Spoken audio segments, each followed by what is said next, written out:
Today's video is not about surface level tricks. It's not about being nice. It's not about faking emotions. It's about unlocking one of the most misunderstood psychological tools and turning it into a weapon of control without saying a single harsh word. This is the empathy hook.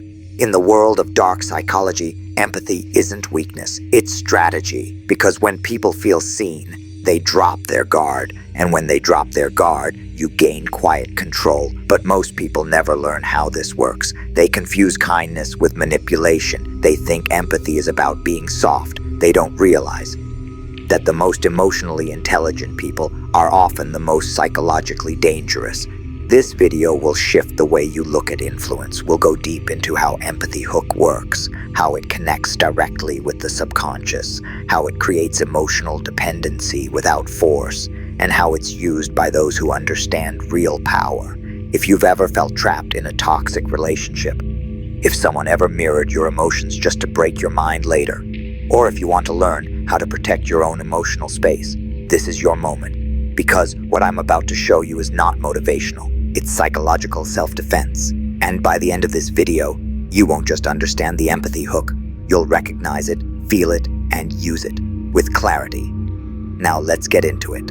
It doesn't begin with control, it begins with understanding. Most people think manipulation starts when someone forces an outcome, but in dark psychology, the most dangerous moves begin with one subtle act: listening. Not fake listening, not passive head nodding, but the kind of listening that scans you, notices the words you skip, and watches your face more than your voice. This is the beginning of the empathy hook, a psychological pattern where someone uses your emotions as a map and gently guides you through it, until you forget whose story you're living. It feels safe, it feels validating, but it's not connection, it's calculation. The empathy hook doesn't come from loud people.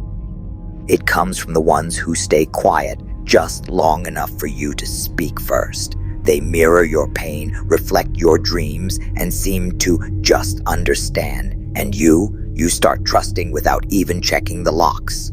Now here's the part most never see. Real empathy builds mutual understanding, but the empathy hook builds silent dependency. You don't realize it, but your inner world starts adjusting to match theirs. You share more, you apologize more, you defend them even when it hurts you. Why? Because you feel seen. But what you don't see is that it's scripted. In psychological terms, this is a blend of emotional matching and controlled rapport building. It's used in high-level negotiations, toxic relationships, and even therapeutic abuse. Yes, even therapists have used this to build unsafe power dynamics with emotionally vulnerable clients. But here's what makes the empathy hook dark. It's not about fake emotions. It's about using real emotions to unlock influence. Because once someone knows what makes you feel loved, they also know what can make you feel abandoned. And if they ever use that against you, you're no longer in the relationship, you're in a performance. That's why understanding this technique matters. It's not about being cold, it's about being conscious. It's not about distrusting everyone, it's about recognizing patterns that strip your emotional intelligence and replace it with obedience. The empathy hook works especially well on people who are kind, people who are raised to see the good, who crave emotional depth, who confuse vulnerability with value. This is why it must be studied, not to become it, but to see it coming. Because once you name it, you break the trance. And once the trance is broken, you start choosing who you give your emotions to, deliberately, intelligently, freely. Now, it's time to break down how the empathy hook is used and how it finds you. You didn't see it coming, but it saw you. The empathy hook isn't loud, it doesn't knock on your door, it studies how often you leave it unlocked. It's not used on the weak, it's used on the open. You don't fall for it because you're broken, you fall for it because you're human. Most of the time, the empathy hook enters through comfort. It starts when someone mirrors your emotional wounds. They speak your pain before you finish your sentence. They give words to feelings you thought no one else could name. And that's the trap, because now you feel understood, not just heard, emotionally understood. And in a world starving for mental awareness and psychological safety, that feeling is addictive. Here's how it begins. They'll notice your silence before your words. They'll remember small details no one else does. They'll make you feel like you matter in a way you've never felt before. But slowly, very quietly, that attention starts asking for something back. They begin needing your time, your secrets, your guilt, your loyalty, even when it costs your peace.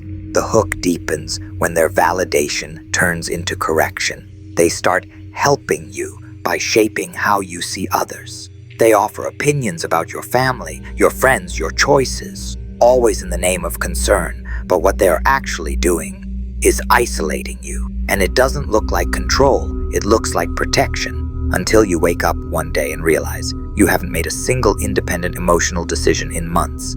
This is how emotional abuse begins. Not with shouting, but with redefining your reality quietly, gently, strategically. Here's the real danger.